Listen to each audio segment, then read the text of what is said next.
បងស្រីនៅវ័យកុមារ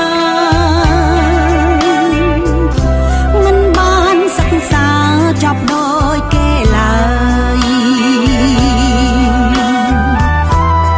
ប្រឹងប្រែងរកប្រាំង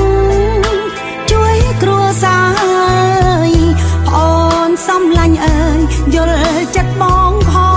ងទឹកភ្នែកសំងាត់ហោគ្មាននាងដឹង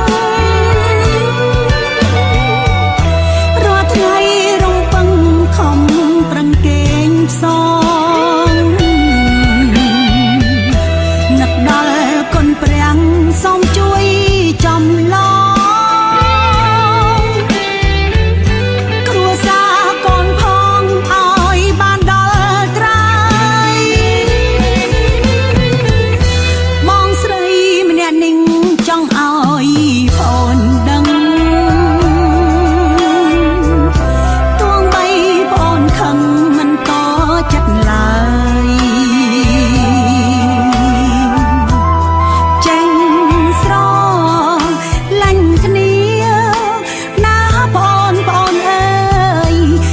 បងធូរស្បើយឃើញប្អូនរួមគ្នា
បងធូរស្បើយ